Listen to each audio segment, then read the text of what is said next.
Well, I know that I've landed in, well into the 40s. So not direct crosswind, but gusting to 40, maybe 20, 30, 40 Yes. degrees off. You'll get Who that. knows? So I don't remember ever stopping flying for wind.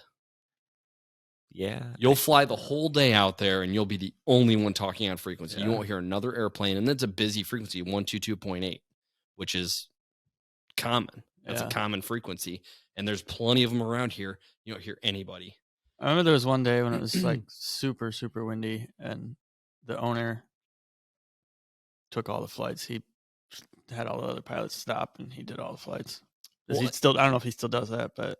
So that's actually segues perfect into kind of where we left off you can't give everybody these limitations and then be like, hey, but not follow I'll yourself. Go do them. Yeah. Well, that's what it was. He was like, he didn't want anybody else flying in that wind. So he did all the flights. I don't think that's a good example really to set. Yeah. You know what I mean? You set a limitation, everybody abides by it. Yeah. But that person also has like more hours than probably you and I combined. Oh, for sure. Times, more than that. times 10. Several times. Yeah. No, I think it definitely, I think like our limitations, your limitations from where I started with you, Lee, to where I'm at now are completely different. Right. So, yeah, I mean, if a person like that has more hours takes over, I don't think it's that bad of an example because it's just based on what they can do. Yeah. And especially if they're not pushing you to be that person, to be past your limitations. So like, let's say, I guess, let's put brackets on it. Okay. Let's say they said, okay, I don't want anybody flying these airplanes except me. It's my name on the door, right? I don't want anybody flying these airplanes but me when it's gusting over 30. And then they do it. But now it's 50 and they still go. Oh, yeah, I think that's different. I think if they put limitation, I thought we were talking about like, I'm saying, hey, I'm not going to fly today because it's past my limitations. But then this guy comes up and says, I'm going to take these. That's completely different than if that person says, here's the ceiling. Yeah. We're not going to go past 30 knots. And then it's 50 knots and they do it. Then it's like, well, wait a minute. Even though their name is on there, then I think that is definitely a bad example. So what if it's 30 is the limit and then they go out and it's 40? What if they say the company mandate, the limit is 30, they go fly in 40, not 15 more, only 10 more? Is that still different? Is it more about the fact they're telling you can't fly versus you saying, I'm not comfortable with this? Well, one, I think if you set that as a limitation for your company and then you do it, I think that's wrong. Now, if you want to say, hey, this year we were at 30 and now we're going to move it up to 40, or they say, hey, I'm going to be the person that's going to determine. But like, let's say they do it at 40 and they're like, well, I determined I can do it at 40. So now we're going to change. We're going to lift that ceiling up to 40, knots. And yeah, I think that's all right. But I think if they set a hard ceiling of what the limit's going to be and then they go out and they just do it, I think that's bad. Yeah. Shouldn't each pilot set their own ceiling? They do. They have their own ceiling, but I think we're talking. So you have your own ceiling as a pilot, like yourself, Scott. You have okay, here's it's like 5 knots. 5 knots, no one in the air. Yeah. No class Bravo, no class Charlie, no class Delta. Yeah, no clouds. Definitely no Alpha. Yeah, no. It's out in space. Yeah. So everyone has their limits. For rockets. It would be terrible to work for a company that if you had your limits, you're like, yeah, I don't feel like going today. And it's like, well, you're going to go, you're fired. Well, then that's definitely the company you want to work for. You do not want to work for. Well, that's a lot of them though, not necessarily in terms of wind, but it's like, okay, the weather is crap. We expect you to go. It's legal. We expect you to go. That is more common than not. Right. But then I think that too, before you were to get rid of an employee, I think you should have that employee go through some training and, find out what their issues are. Why do you not want to go on this day? Why don't, maybe this isn't the job for, maybe this isn't the job for you. Maybe, and they've probably already had that talk, but by the time they get a job, they've already spent all this time in the IFR environment, getting the rating, building the hours. So theoretically, they have like this back catalog of experience, that has got them to this point, that got them that job already. So now you've got them the job where they're supposed to be doing all this pilot stuff, and they're saying they can't do it, even though it's legal to go. Right. So they're shooting ILS. It's down to 200.5 mile, which is the bare minimum for an ILS. And they I'm not comfortable with that. That's kind of Because the FAA has limits. If you're a new captain, for example, you have to add 100 feet and another half mile. So their limits on an ILS would be 301 mile for an ILS, for a traditional Cat 1 ILS. So that's a built-in safety margin from the FAA. So they've worked off that time. Yeah, but See what I'm saying? Yeah, but you should have already figured this out because they should have That's done what I'm saying. Right, they should have done some training with you. And then when you put them out there on their own and they're like, I can't do it. It's like, well, we just went through this training and we've taken you down to 200. They should have already done that in their training, getting their instrument rating. Right, but I'm saying as a company, maybe you don't know that. All training is not alike. If you did not go through company training where it started from the very beginning to then, you don't know. This person could say, oh, I've got all this training. And yeah, maybe on paper they do, but in reality, maybe they don't. So now they go through company training. And at company training, you should have found this out. And if it gets to that point where now they're out there in the real world doing it themselves and they can't do it, that, like I said, it just may not be the job for themselves. There may have been something that happened that now all of a sudden they're scared to go down the 200. They're scared to do the 30-knot crosswind. You know what I'm saying? I think you have to work around that and get that person back up to speed. But like I said, you should have caught that during their training with your company.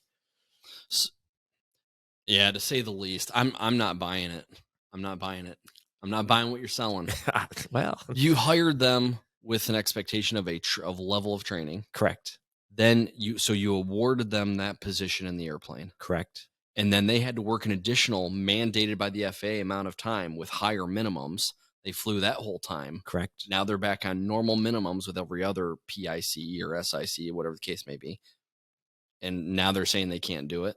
They were doing it before. The FAA raised their limit because of their position, to 135, for example. It's a charter flight or a commercial flight.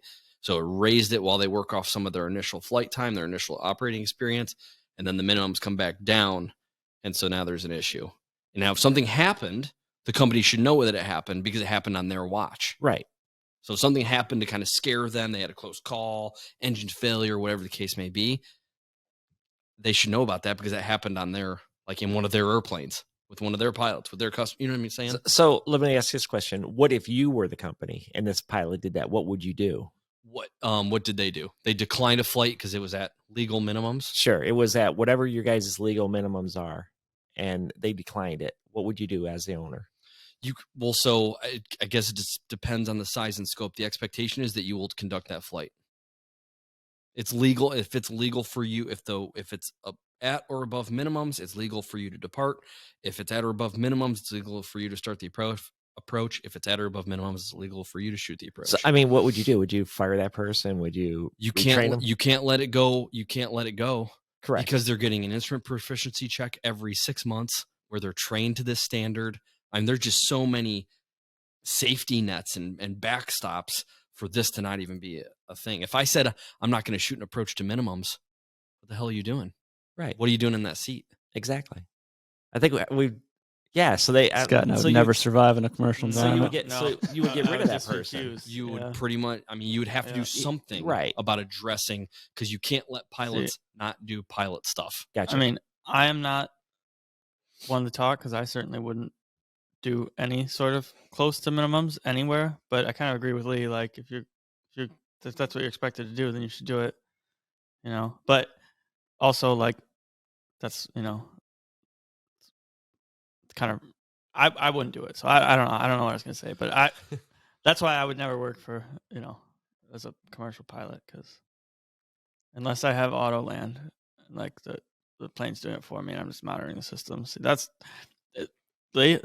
why robots are going to replace pilots because of the weak pilots that are like, I'm not doing that. I'm not doing that. So what does the system goes down like the NOTAMs just did this week?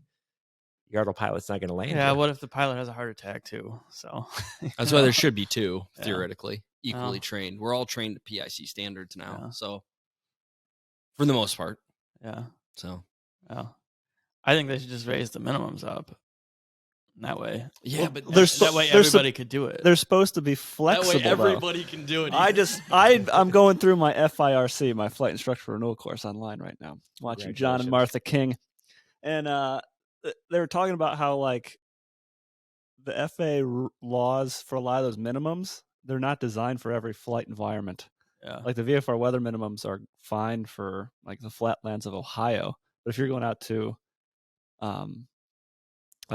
the mountains, Alaska or something. Like those VFR minimums Are not safe. not at all. Yeah. Like, but they're not going to go area by They're area designed by for- area and yeah. like redo different stuff. There's just a Yeah. blanket, pilot has discretion, and so that like the flatlands of Ohio, like us flying around with our VFR minimums, we're fine.